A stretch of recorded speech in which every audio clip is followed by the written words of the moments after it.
अब आते हैं कि कल के आदेश की क्या आउटकम है, what is actually the relative outcome that the order has given yesterday, उसके क्या आउटकम्स हैं। तो ये परेशान मत होइए, कोई परीक्षा का आदेश हुआ है, सब नल एंड वायर्ड हो गए। कल जो आदेश आया है मैं अब उसी पे आऊँगा। जो आप लोगों के समस्याएं हैं, कल परसों एक भाई साहब ने मुझे फ़ोन किया, हमारे शिक्षक साथी ने कहा कि सर यहाँ पे टीटी के कोचिंग के लिए सरकार प्रेशराइज कर रही है। कल मैंने कहा था, तो मैंने उसके, अब देखिए यही ईश्वर की मर्जी, मैंने कहा 3 घंटे 4 घंटे और रुकिए, हो सकता है कि आदेश आ जाए और सारी चीज़ें अभी थोड़ी सी स्टेटस क्यू में चली जाएंगी। तो अभी आपको परेशान नहीं कर रहा है। State is not like suppose to compliance all the order which has been given by the Honorable Court on 1st September 2025. Actually, it is not having any execution one. तो अब वो एग्जीक्यूटरी नहीं हुआ है, अब वो एग्जीक्यूशन में नहीं है। अब उसके बारे में हम बात करेंगे क्या हुआ। देखिए, पहला तो कल के दिन में आदेश जो अपलोड हुआ, उस आदेश में हम आपको पहले ही बता दिए थे कि ये हो गया है। और उसके बाद जो है कोर्ट मास्टर साहब के द्वारा जो आदेश अपलोड हुआ, जिसमें जो 46 रिव्यू पिटिशंस हैं उनको ओरल हियरिंग के लिए आदेश दे दिया गया है। All every single review petition that has been filed before the court pursuing the oral hearing, the open court hearing has been given their consent by the honorable bench, and they are instructed that they would come with their counter before the court on 3rd by 2026 at 2 PM after the lunch। तो उनको बताया गया है कि वो 2 बजे 13 मई को उनको बुलाया गया। अब उनके संबंधित उनको नोटिस दिया जाएगा। They will get a respective notice by the honorable bench relating to their counter, relating to their review petition that has been filed for that। तो उसके लिए उनको दिया जाएगा। और हम खुद भी रहेंगे कोर्ट में, आपको बताना चाहूँगा, खुद भी रहेंगे कोर्ट में। और उस पर we are having a very minutely watch on this matter. तो हम इसको देखेंगे, समझेंगे। अब बता दें आउटकम में, जब ये आदेश हुआ है रिव्यू पिटिशन में आपको ओरल हियरिंग की पूरी तरीके से सहमति मिल गई है कोर्ट के द्वारा, आधिकारिक रूप से मिल गई है। तो उसके आपके क्या उसके निमित्त बनते हैं, क्या उसके आउटकम्स के फ़ायदे बनते हैं, आपके अनुकूल क्या चीज़ें हुई हैं। कल देर शाम आपके साथ क्या अनुकूल परिस्थितियां उत्पन्न हुई हैं, उसके बारे में मैं चर्चा करूँगा।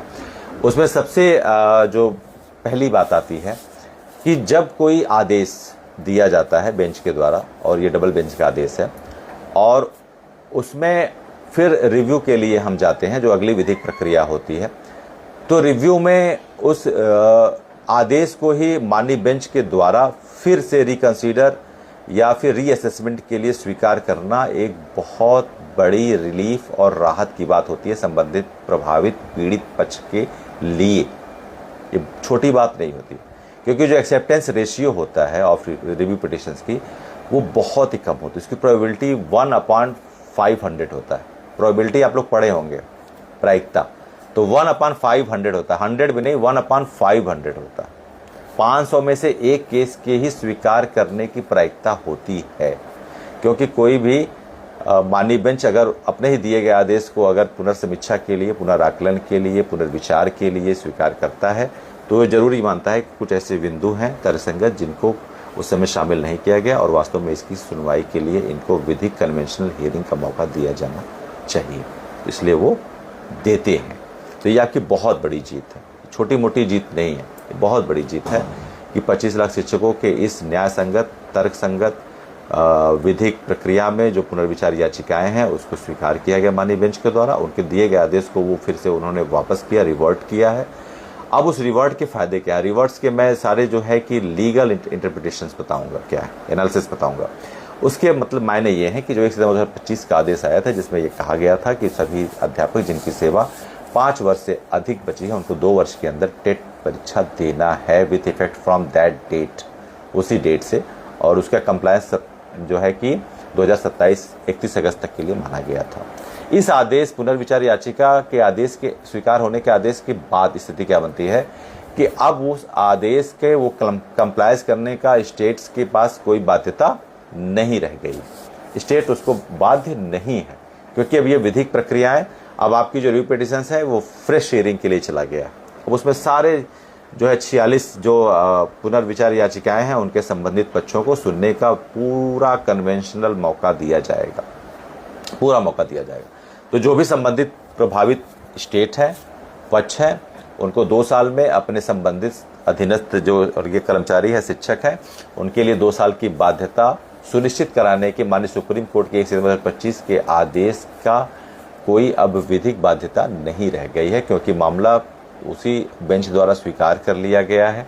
फिर से पुनर्विचार के तौर पर फिर से समीक्षा होगी, फिर से नए सिरे से सारी प्रक्रियाएं होंगी, हमारे काउंसल्स खड़े होंगे और वो काउंसल्स हमारे पक्षों को, तर्कों को रखेंगे, वाजिब तरीके से रखेंगे, और उनकी अनदेखी जो अगर हुई भी है किसी तरीके से तो वो उसको सुना जाएगा। उसी लिए माननीय बेंच का बहुत बहुत आभार। I am paying my huge gratitude to the respective bench, mister Dipankar Datta ji and Manmohan ji, that both have given a historical order yesterday that all the teacher who has been retrospectively affected by the can go and plead in the oral conventional hearing so they could get their adoptable decision by the court।